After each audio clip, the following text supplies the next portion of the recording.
Nah, yang terakhir tadi pertanyaannya bagaimana bersama dengan koalisi perubahan ini. Tentu Demokrat semakin aktif, semakin intensif berkomunikasi dengan PKS dan Nasdem.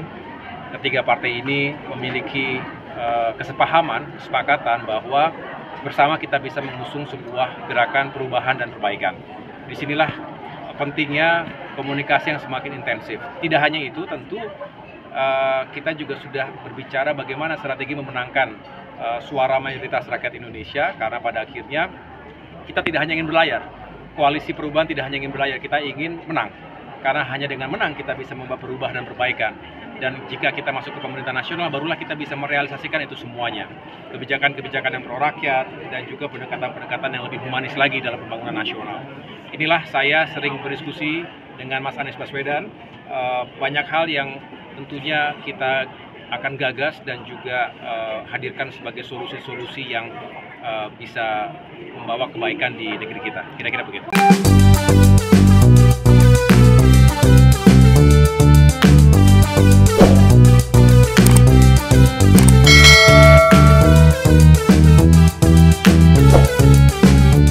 Halo guys, halo Indonesia, selamat pagi, siang, sore, malam, kembali bersama Mang Uda Channel. Welcome to my channel. Oke guys, assalamualaikum warahmatullahi wabarakatuh. Hari ini Senin tanggal 17 April 2023, Ketua Umum Partai Demokrat AHY hadir ke Lebak, tepatnya ke rumah kediaman Ketua Dewan Pimpinan Daerah Demokrat Lebak di rumah Ibu Iti Oktavia Jayabaya. Nah, kehadiran beliau safari Ramadan sekaligus juga safari politiknya ke wilayah Banten, karena sebelum ke Lebak beliau juga ke Serang, ke Pandeglang, dan terakhir ke Lebak. Nah, di Lebak tepatnya di rumah atau di kediaman Ibu Iti Oktavia Jayabaya, beliau melaksanakan sholat tarawih bersama, sekaligus juga ketemu dengan para milenial, ya tentunya untuk menyampaikan pidato politiknya terkait persiapan Demokrat di 2024. Nah, selain itu juga beliau bersilaturahmi dengan masyarakat, dengan para pendukung Demokrat dan simpatisan Demokrat yang hadir tumplek di rumah Ibu Iti Oktavia Jayabaya. Dan kepada media juga beliau menjelaskan terkait berbagai macam strategi terkait di internal partainya untuk meraih kemenangan di 2024, dan beliau tetap akan terus melakukan komunikasi politik bersama dua partai koalisi, ya, PKS dan Nasdem, ya, demi tercapainya perubahan di Indonesia. Oke guys, untuk jelasnya yuk kita saksikan videonya. Come on guys. Karena 3 bulan jadi belum jadi juga. Pas Bapak mau keliling Banten di Lebak ada hotel gitu. Ini kamar itu udah jadi gitu. Oke guys, ini ketum ketum Demokratis hadir di rumah buah Haji Iti Oktavia Jayabaya di Rengas Bitung. Jadinya ini sering dipakai buat rapat DPD, bintek begitu. Soalnya kalau di luar kan bocor. Jadi di sini kan nggak ada intel. Di sini nggak ada tangga lagi. Jadi biar strategi kita nggak ada yang tahu. Ini jadi tambahan deh. Iya, tadi Belakangan begini ya. Iya. Kemarin itu kan tambahan orang. Siap. Sebenarnya tadinya mau dibikin kamar. Salam. Terima kasih. Pak, udah wudhu kan? Ya, kita sholat ya. Ya. Udah wudhu kan? Harusnya. Udah wudhu dulu aja. Kalau barang nunggunya. Bareng ya. Orang tenangan nih, orang mau batal ya.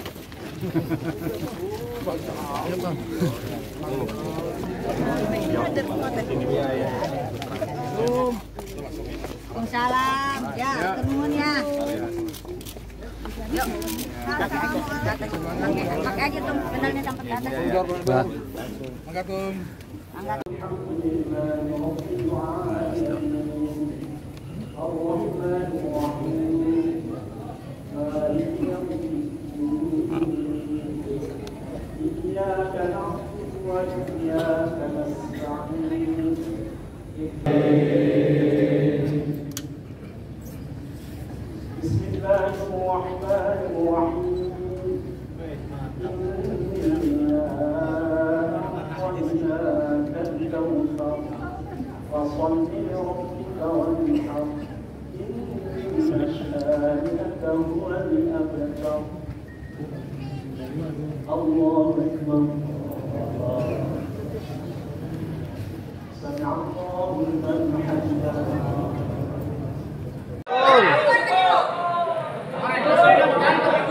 Kita lihat ini ketum Demokrat AHY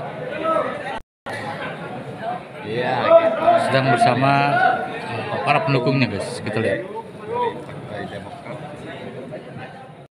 Marilah sekali lagi kita memanjatkan puji syukur kehadiran Allah Subhanahu wa Ta'ala, Tuhan yang Maha Kuasa. Karena hanya atas ridho dan berkenannya kita semua berada dalam keadaan sehat walafiat dan dipertemukan dalam silaturahim di bulan suci Ramadan yang insya Allah senantiasa menghadirkan keberkahan dan kemuliaan. Salawat dan salam senantiasa kita haturkan kepada junjungan kita Nabi besar Muhammad SAW, kepada keluarga, para sahabat, dan para pengikutnya hingga akhir zaman nanti. Saya atas nama pribadi dan juga bersama istri tercinta Mbak Anissa berbahagia malam hari ini bisa berada di tengah-tengah masyarakat dan juga kader Partai Demokrat yang ada di Kabupaten Lebak, Provinsi Banten.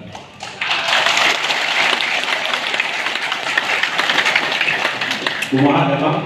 Alhamdulillah. Berapa lama lagi kita puasa? Tergantung siapa yang duluan. Ikut pemerintah, ikut siapa ini? Yang jelas hari ini kita bisa sama-sama bersilaturahim. Oleh karena itu, pertama saya mengucapkan terima kasih dan apresiasi yang setinggi-tingginya kepada Bupati Lebak yang juga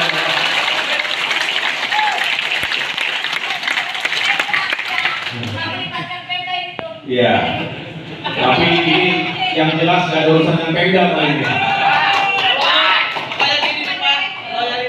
Ya, yang jelas dalam kapasitasnya sebagai Ketua Dewan Pimpinan Daerah Partai Demokrat Provinsi Banten. Hanya ada 2 ketua DPD dari 3 provinsi yang perempuan di Partai Demokrat. Salah satunya TNI ini. Jadi luar biasa kami Demokrat satu ini. Beserta suami tercinta Kang Farid Darmawan. Tepuk tangan juga buat Kang Farid. Saya dengar pernah juga nih. DPD ya? DPD RI. Bukan DPD Partai Demokrat, DPD RI namanya. Bukan DPD Demokrat. Semoga sukses juga kan Farid ya. Di sini juga ada Sekretaris Dewan Pimpinan Daerah Partai Demokrat. Mana Kang Eko Susilo mana tadi? Belakang.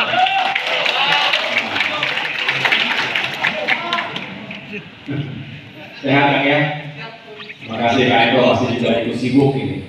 Dan juga jajaran DPD Partai Demokrat lainnya yang mohon maaf tidak dapat saya sebutkan satu persatu termasuk anggota fraksi Partai Demokrat. Tetapi yang hadir di sini dari Banten, anggota DPR RI ada Rizky Nata Kusuma. Mana? Berdiri deh, biar tahu enggak lainnya. Tadi kita baru dari Pandeglang di tempatnya Rizky ya. Kemudian ada masih ikut nggak Tuhan yang lain nih? Ada di belakang itu juga anggota DPR RI Partai Demokrat dari Provinsi Banten, khususnya dari Serang. Ya.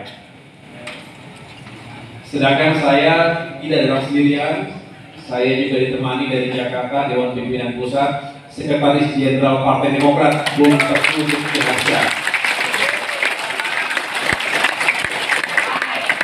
Udah kenal kan ya? Baru kenal?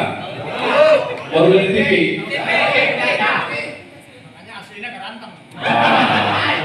Sultan dari Aceh.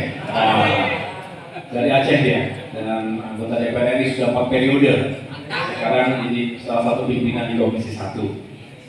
Ada Mas Tommy, Kepala Badan Litbang. Ya. Mana tadi Wasekjen, Agus Jofar atau Bosina? Oh,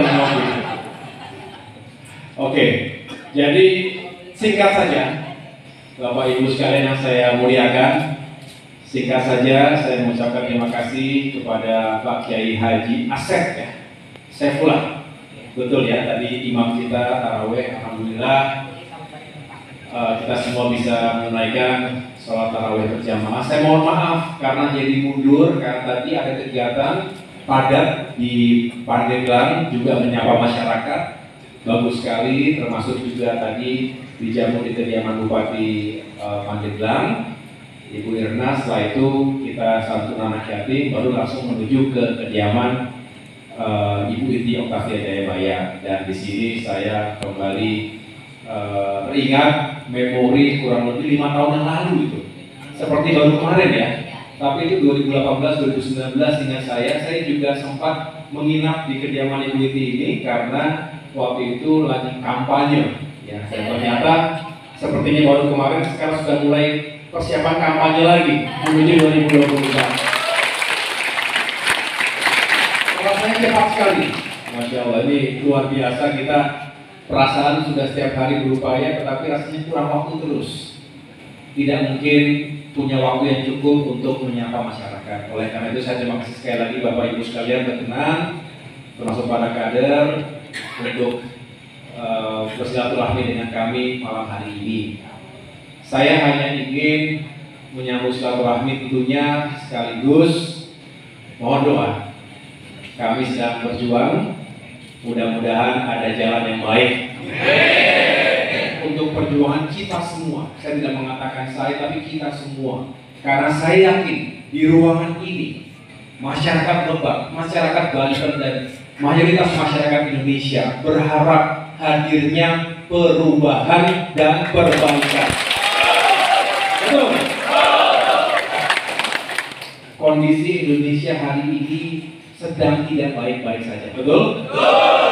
Banyak permasalahan di sana sih. Masalah ekonomi, betul? Daya beli masyarakat menurun. Harga-harga, penghasilan, pekerjaan, Pada bokeh. Tapi masih bisa ketawa nih utangnya. Itu orang Indonesia untuk utang pun masih bahagia. Senyum di sini tapi sakitnya di sini gitu ya. Makanya mari kita berusaha, berjuang, berikhtiar. Mudah-mudahan ada perubahan dan perbaikan di diri kita. Kita berjuang baik-baik dengan cara-cara yang baik. Kita ingat memori kita ketika 10 tahun Presiden SBY memimpin negeri kita. Masih ingat Pak SBY? Ada salam dari Pak SBY untuk masyarakat kita. Beliau selalu mendoakan, walaupun sudah tidak lagi memimpin kita, tetapi beliau selalu mendoakan agar masyarakat semakin baik di kehidupannya. Kini saatnya generasi berikutnya kita semua untuk melanjutkan perjuangan beliau. Oleh karena itu sekali lagi kami mohon doanya, mohon dukungannya, dan marilah kita sama-sama memperjuangkan perubahan itu agar ekonomi kita makin baik. Tadi banyak yang mengatakan sulit kehidupannya sekarang, kebutuhan pokok juga mahal, sulit untuk dijangkau. Belum bicara kebutuhan untuk pendidikan, kesehatan keluarga kita. Betul ya? Betul. Di belakang juga banyak ibu-ibu ini. Ibu apa kabar? Kalau harga-harga naik yang paling kerasa kan ibu-ibu ya. Ibu-ibu rumah tangga yang harus mengatur keuangan keluarga, keuangan rumah tangga. Belum lagi permasalahan lain, misalnya penegakan hukum. Kira-kira penegakan hukum hari ini adil atau kurang adil Bapak Ibu sekalian? Tidak adil. Sering kita rasakan tajam ke bawah, turun ke atas. Betul ya? Pilih kasih. Pak Ketum. Pertama, pertanyaannya adalah strategi apa yang telah dilakukan dan sedang akan terus dilakukan agar Demokrat bisa memenangi pemilu 2024. Agar tadi kata Pak AHY bilang kayak model di DPRD Kabupaten Kota, Provinsi Banten, juga DPR RI bisa mayoritas oleh Demokrat. Dan yang kedua, strategi apa bersama dua partai lain, apa namanya koalisi, agar cita-cita Demokrat menciptakan perubahan di Indonesia bisa terrealisasi, Pak. Iya, makasih. Pertama saya senang sekali malam hari ini bisa kembali datang ke Lebak, dijamu dengan baik oleh Ketua DPD Partai Demokrat Provinsi Banten, TIT Otavia Jayabaya bersama keluarga besar.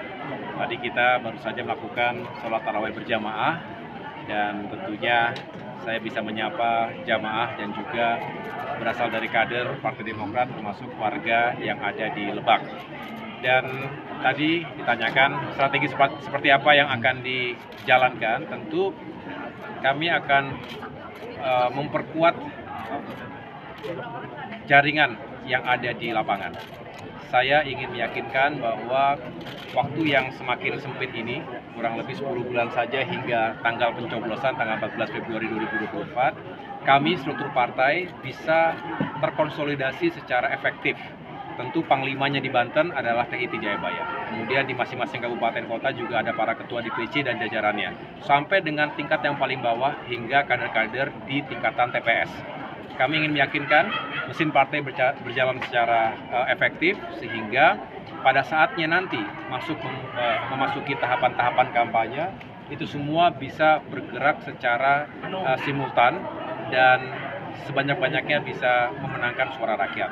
Kami juga ingin memperbanyak pertemuan dengan masyarakat karena bagaimanapun di era yang semakin modern ini ketika media sosial juga sangat penting, lalu percakapan di warung-warung kopi juga penting, tetapi yang tidak tergantikan adalah pertemuan langsung, tatap muka, dialog dengan masyarakat. Itulah yang saya terus lakukan bersama seluruh kader Demokrat yang lainnya.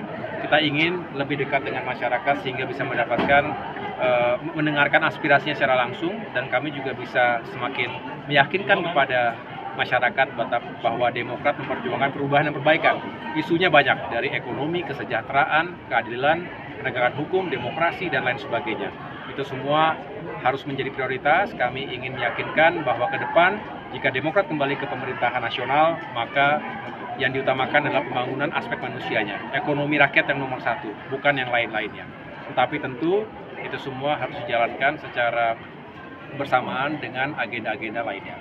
Kami juga ingin meyakinkan, selain tentunya tadi ingin mendapatkan jumlah kursi yang semakin banyak dan signifikan, baik di tingkat pusat secara nasional, ada 84 dapil yang akan kita menangkan, kemudian juga di Banten sendiri kita tahu selama ini Demokrat cukup baik posisinya.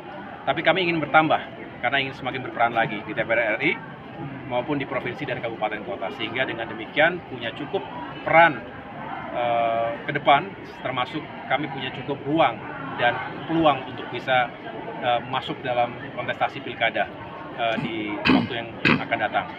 Nah, yang terakhir tadi pertanyaannya bagaimana bersama dengan koalisi perubahan ini. Tentu Demokrat semakin aktif, semakin intensif berkomunikasi dengan PKS dan Nasdem. Ketiga partai ini memiliki kesepakatan bahwa bersama kita bisa mengusung sebuah gerakan perubahan dan perbaikan. Disinilah pentingnya komunikasi yang semakin intensif. Tidak hanya itu, tentu kita juga sudah berbicara bagaimana strategi memenangkan suara mayoritas rakyat Indonesia, karena pada akhirnya kita tidak hanya ingin berlayar. Koalisi perubahan tidak hanya ingin berlayar, kita ingin menang. Karena hanya dengan menang kita bisa membawa perubahan dan perbaikan. Dan jika kita masuk ke pemerintahan nasional, barulah kita bisa merealisasikan itu semuanya. Kebijakan-kebijakan yang pro rakyat dan juga pendekatan-pendekatan yang lebih humanis lagi dalam pembangunan nasional. Inilah saya sering berdiskusi dengan Mas Anies Baswedan. Banyak hal yang tentunya kita akan gagas dan juga hadirkan sebagai solusi-solusi yang bisa membawa kebaikan di negeri kita. Kira-kira begitu. Pak, ada target spesifik Pak untuk Banten? Mungkin kan tadi dibilang ada penambahan mungkin dari 8 kabupaten kota, apakah seluruh kabupaten ditargetkan untuk menang? Iya, saya nggak bisa bicara secara teknis nanti akan TIT jelaskan pada kesempatan yang lain.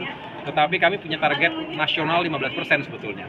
15% ini perhitungan yang cukup rasional, optimistis, tetapi tentu perlu kerja keras, termasuk di Banten. Artinya mengkonversi 15% itu menjadi kursi-kursi di DPR, baik DPR RI, DPRD provinsi maupun kabupaten kota. Nah, dengan demikian kita akan petakan sekali lagi, misalnya di Lebak sudah cukup baik, tetapi kita ingin tambah. Begitu pula dengan Pandeglang, begitu pula dengan Serang, Cilegon, Tangerang Raya dan lain sebagainya. Disinilah saya berharap waktu-waktu yang tersedia yang ada ini kita terus mencari cara yang paling efektif untuk meningkatkan suara itu. Pak Ketum, Cukup ya? Cukup ya teman-teman ya. Cukup. Terima kasih. Cukup, makasih. Terima kasih, Mas.